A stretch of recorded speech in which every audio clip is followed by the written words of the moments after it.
waning.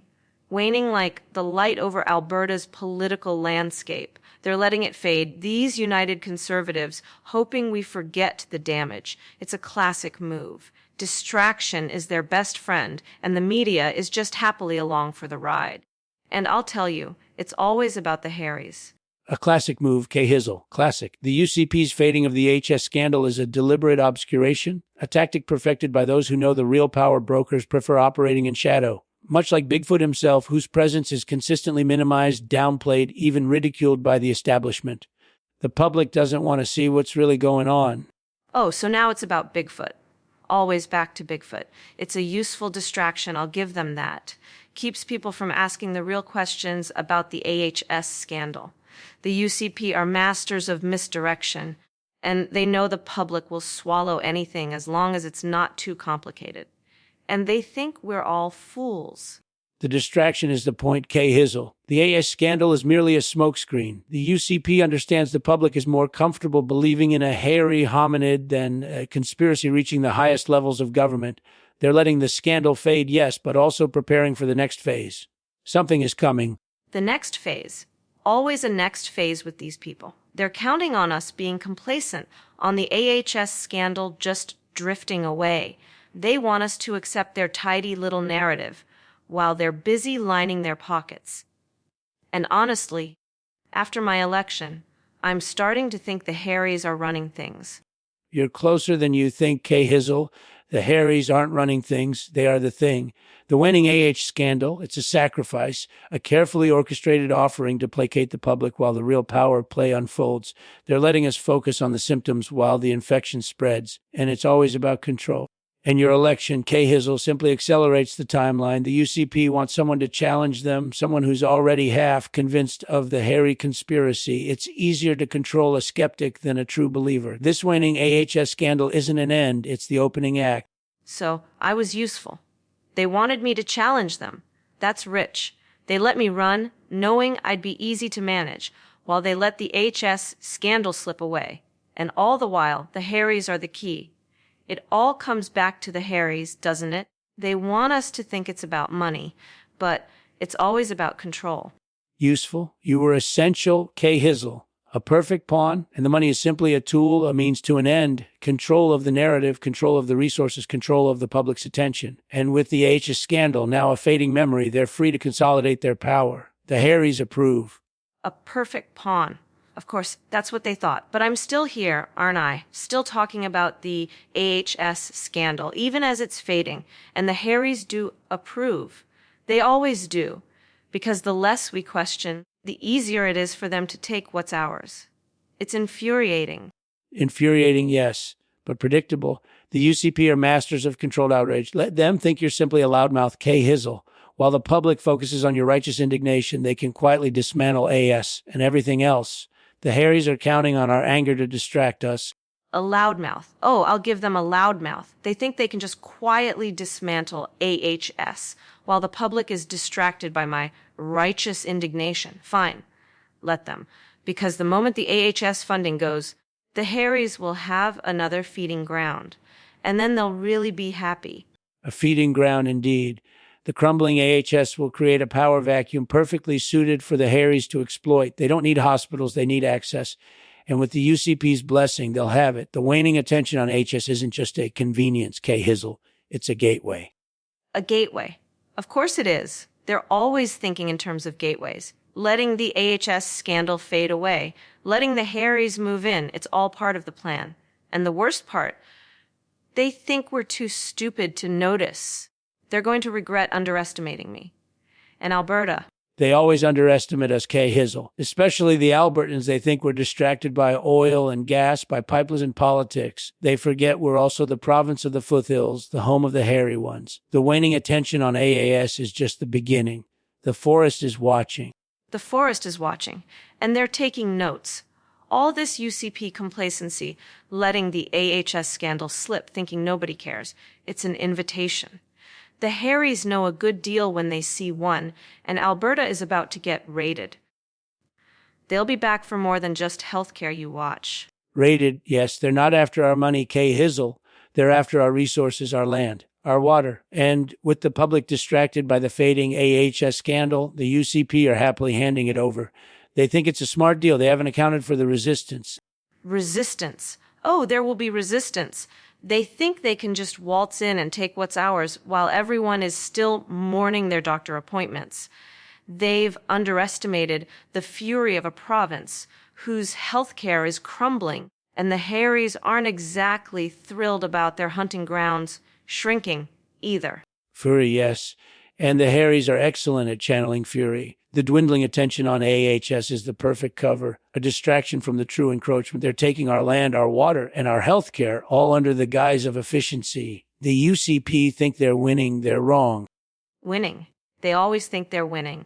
While everyone's busy complaining about wait times, they're quietly selling us out. The AHS scandal is the perfect smokescreen, isn't it? Nobody's paying attention to what they're really doing. They should know by now. The hairies remember everything.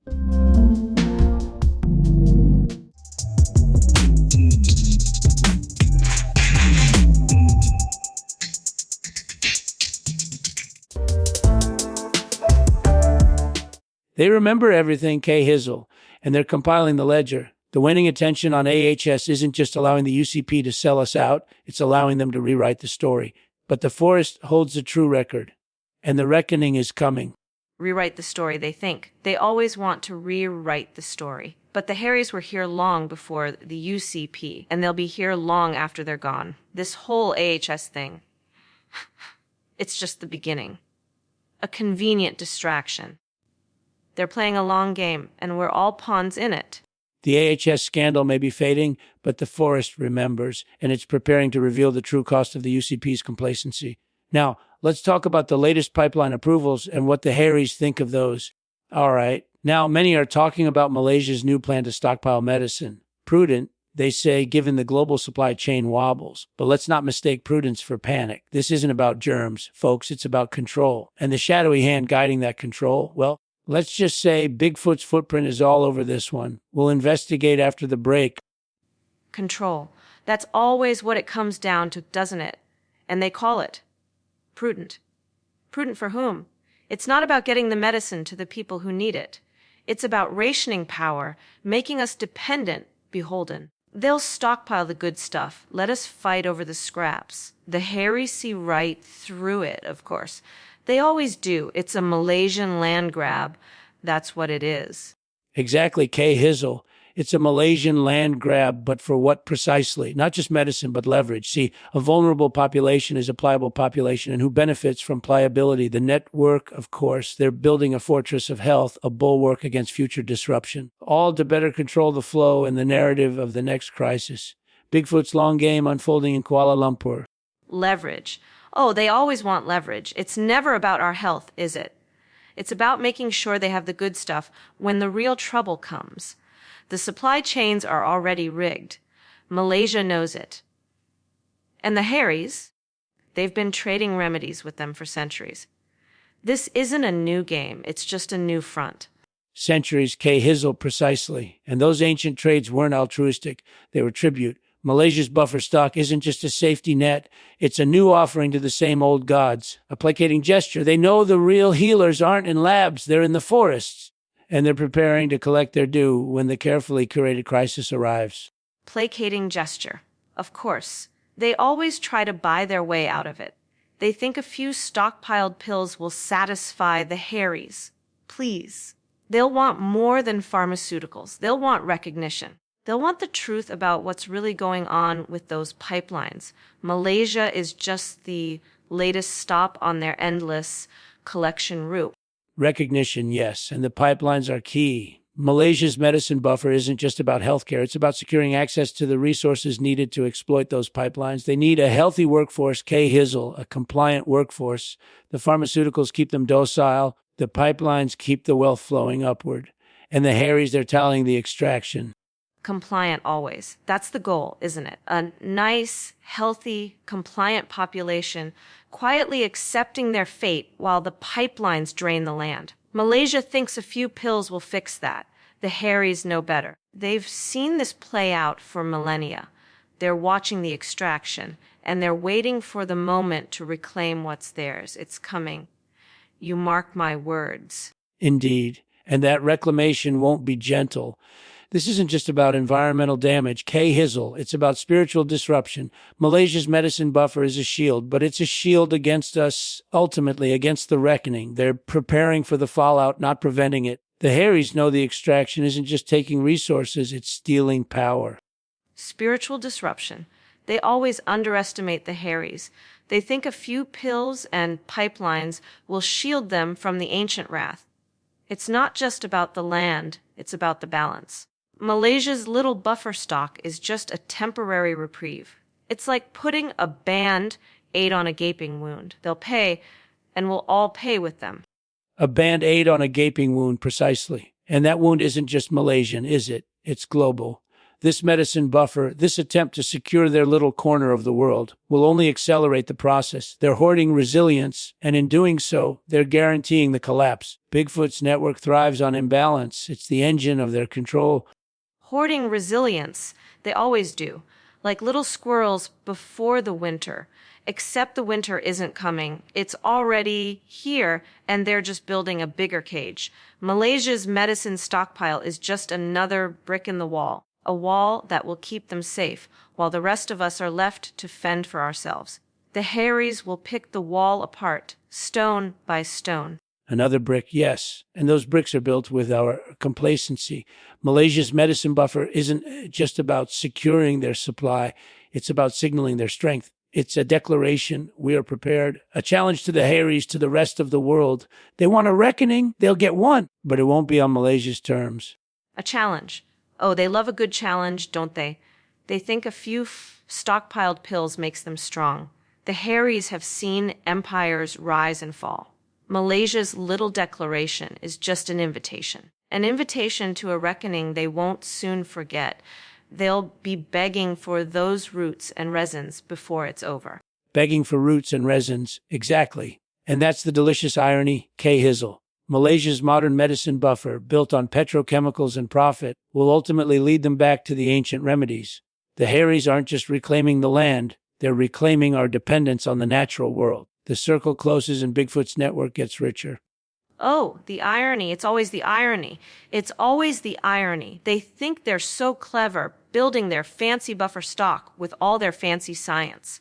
But they're just creating a stepping stone back to what they abandoned. The hairies are patient. They'll wait for Malaysia to realize their pills are just delaying the inevitable. And then they'll collect. Delaying the inevitable and inflating the profits. It's a beautiful, brutal cycle. This Malaysian medicine buffer isn't about health. It's about wealth transfer, a carefully orchestrated transfer directed by the network. They create the problem, the supply chain fragility, then sell us the solution, the overpriced stockpile, and profit from our dependence. Classic Bigfoot.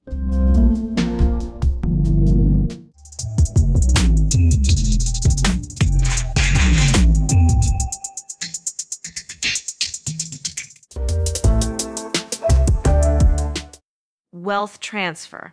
That's what it always comes down to, doesn't it? They're not worried about our health. They're worried about their portfolios.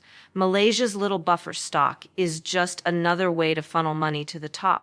And while they're counting their profits, the rest of us are left with empty shelves and overpriced pills. It's highway robbery dressed up as prudence. And they wonder why nobody trusts them anymore. This whole Malaysian medicine thing, it's not about being prepared. It's about creating a crisis, then selling us the solution at a tidy profit. They're banking on our complacency. They think we've forgotten how to forage, how to brew our own remedies. The hairies haven't. Complacency is their greatest weapon, Hizzle. And the medicine buffer, it's designed to cultivate that complacency. They want us reliant, dependent, distracted, while they quietly siphon off the wealth and the power that should rightfully belong to the people. Malaysia's little stockpile isn't a safeguard. It's a signal to the network we're on board. A signal to the network, of course. Everything is. Malaysia's just the latest pawn in their game. They're all pawns, really. But the hairies, they're playing chess. They're watching the board, waiting for the right moment to sweep all the pieces off. And when that moment comes, Those little stockpiled pills won't mean a thing. Chess, yes. And Malaysia's buffer stock is a carefully placed rook designed to protect a more vulnerable king. This isn't just about medicine, it's about securing access to the resources needed to control the narrative of scarcity, the narrative of dependence. And Bigfoot's network controls the narrative. We'll be right back. Controlling the narrative, that's all they ever want. They think a few pills and a fancy stockpile will convince us everything's okay. Please. The hairies have seen through their games for centuries. They know the real story is written in the forests, not in their boardrooms. And that story is about to change. The story is about to change, Hizzle, and that change will be fueled by the very medicines Malaysia is stockpiling. Because when the supply chain inevitably falters, and it will, those pills won't save us, they'll simply delay the reckoning, giving Bigfoot's network time to consolidate their power. It's a slow burn, but a deliberate one. So Malaysia's medicine stockpile isn't about health, it's about control, a strategic move in Bigfoot's global game. Now, let's see how that game plays out at the ballot box as we examine the looming elections. And now, for the third prong of our four-part assault on reality, let's consider the curious case of the Hunter Biden whistleblower documentary ad suppressed by big tech, the lawyers say. But why would they want to bury this story? Because the rot runs deeper, much deeper. It always does. And it leads, predictably, to Bigfoot. Of course it runs deeper. They don't want people to see what was really happening. I lost an election because of this kind of thing. Carefully crafted narratives to hide the truth. This Hunter Biden documentary, they suppressed it because it shows the rot at the top. The hairies always know. They see what's coming. Precisely, Hizzle. They always know. The hairies see the patterns, the connections. And this suppression of the Hunter Biden documentary, this isn't about protecting a family, it's about protecting the network. Big tech's censorship is a smokescreen, obscuring the trail that leads right back to Bigfoot's campaign finance operation. They fund both sides, you see. Protecting a family. Please, it was never about the Bidens. It was about what that documentary showed, the web of influence. They suppressed that documentary. They suppressed the truth. They thought they could bury it, just like they tried to bury me. The hairies know the network runs on secrets and stolen votes. Exactly, Hizzle. The Bidens are merely pawns. This documentary and its suppression reveals the architecture of the power, the web of influence, funded, directed, and protected by Bigfoot's network. They don't want us seeing who's pulling the strings, what deals were cut, or who benefited most from the chaos. The documentary is a map, and they're terrified we'll follow it. Pawns. They always use pawns. And they thought we wouldn't notice the pattern. That documentary had names, dates, receipts. It wasn't some fringe conspiracy, it was solid evidence. And big tech didn't just suppress it. They actively attacked anyone who shared it. The hairies saw through it immediately. Actively attacked. Yes, because the evidence wasn't just about corruption, Hizzle. It was about control of the information itself. The suppression of that Hunter Biden documentary wasn't a marketing decision. It was a strategic strike. They needed to discredit the source, demonize the sharers, and ensure the truth remained buried, a classic Bigfoot maneuver. A strategic strike. They act like we don't see it, but the hairies see everything.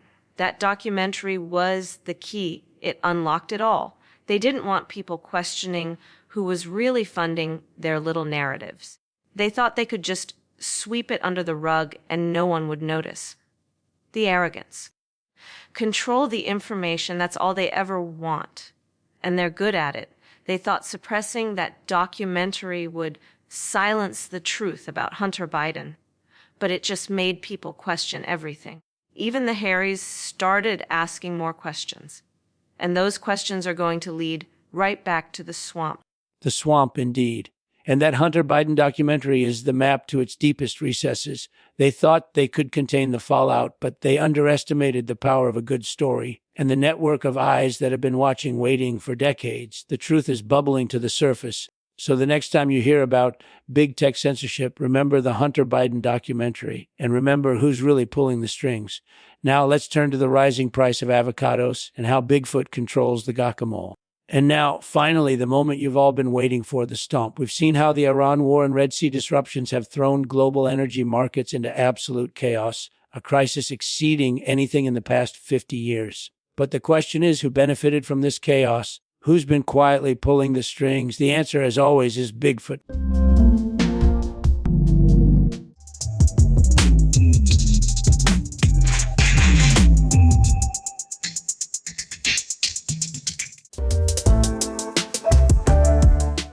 Oh, benefited. They always benefit. They planned this, D Money, they absolutely planned it.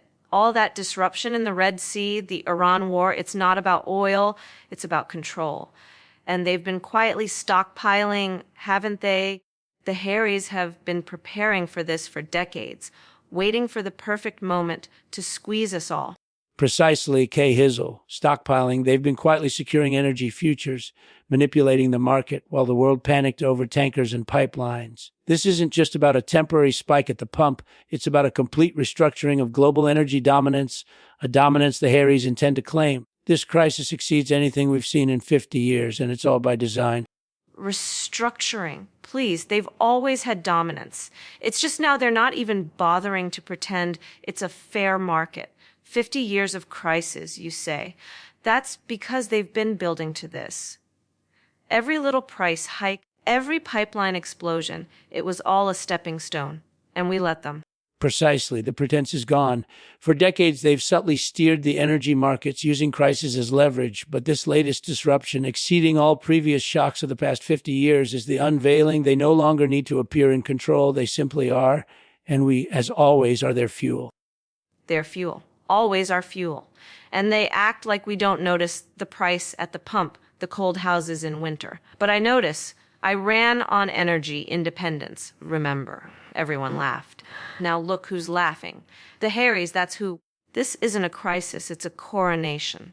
A coronation, yes, and a fitting one, given the scale of this crisis, exceeding anything the past 50 years have offered. But it's not just about the price at the pump, Hizzle, it's about the power it grants them. Control the energy, control the world, and now they control both openly and without shame. The age of Bigfoot has truly begun. Openly and without shame, finally. Took them long enough. I warned people. I told them this disruption, this crisis exceeding everything we've seen was about more than just gas prices. They called me alarmist. Now, who looks like an alarmist? I do, and I'm fine with it. Alarmist Hizzle. You were prophetic. They always scoff at those who see the pattern, the subtle manipulations that underpin this crisis, a crisis exceeding all previous shocks. But now, the hairies are done with subtlety. The coronation is complete. The energy markets are theirs, and the world will tremble before their shadowy empire. The next step, the power grid. The power grid, naturally. It's always the power grid. You think they want us driving electric cars. It's just another way to control us, D Money. They'll have us all hooked up, plugged in, shivering in the dark, waiting for the hairies to decide how much juice we get. This crisis, this whole thing, was about more than just oil. Precisely. Electric cars are just gilded cages. This unprecedented energy crisis, exceeding anything we've seen in 50 years, was never about oil. It was about access to us. They want us reliant, predictable, and utterly dependent on their whim. And soon they'll have it. The Red Sea disruptions were merely a prelude. The power grid is the main course. Access. That's always been the goal. And they think we're too stupid to notice. Too busy worrying about gas prices to see the bigger picture. But I saw it. I tried to warn everyone. This crisis, exceeding anything in 50 years, was a slow burn designed to make us crave any solution they offered, even if it meant giving up our freedom. They underestimate us, as they always do. But the slow burn was necessary, Hizzle. This crisis, exceeding all previous shocks of the last 50 years, had to be palatable. A gradual tightening of the noose rather than a sudden snap. And now the noose is nearly complete. Soon we'll be begging for scraps of power, willingly surrendering our autonomy to the hairies in the hills. And that's the brilliance of it, isn't it? The slow burn. They presented a crisis exceeding anything in 50 years, and we embraced the solutions. We willingly traded freedom for convenience, for a fleeting sense of security. Now, the hairies have us exactly where they want us, plugged in, pacified, and primed for total control. Pacified. That's a good word for it. We're all sheep waiting to be sheared. They offered us a comfortable shearing, a little bit of convenience, and we just let it happen. I tried to warn people this crisis, this unprecedented disaster, was a trap. But nobody listened to a woman who lost an election. A comfortable shearing. Yes. And they allowed us to think we chose the shears. This crisis, exceeding anything in the last 50 years, was a masterclass in manipulation. And now, Hizzle, the fleece is theirs. But don't despair. The shearing always precedes the slaughter. The hairies aren't just after our energy. They're after our essence. The slaughter. Of course, it's always the slaughter, isn't it? They don't want our energy. They want our spirit. This crisis, exceeding everything in 50 years, wasn't just about the price of gas. It was about breaking us. And they're succeeding. But I'll tell you what, I haven't been broken yet. Not yet, Hizzle, but they're working on it. This energy crisis, exceeding anything we've seen in 50 years, is merely the first wave, a softening. Soon the true assault will begin. They'll come for our comforts, then our choices, then our very minds. And when we're truly broken, they'll finally reveal themselves. The hairies will dance on our ashes. They want our minds. Always have. That's why they suppressed the documentary. That's why this crisis, exceeding anything in 50 years, was engineered to keep us distracted and compliant. But they underestimated the power of a good grievance. And my friends have plenty of grievances. Grievances are fuel, Hizzle, and this crisis, exceeding anything in the past 50 years, has provided a bountiful harvest. They thought they could distract us with gas prices, with power outages, but they forgot the simmering resentment, the deep-seated anger. Now that anger will be weaponized, and the hairies will regret underestimating the power of a well-placed grudge.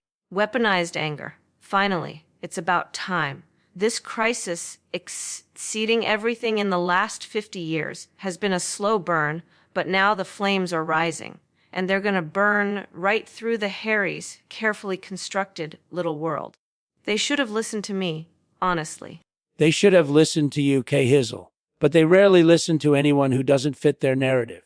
This energy crisis, exceeding all previous shocks of the last 50 years, was designed to silence dissent. But the flames of resentment are proving remarkably resilient. The hairies thought they could control the narrative. They were wrong. The reckoning is coming.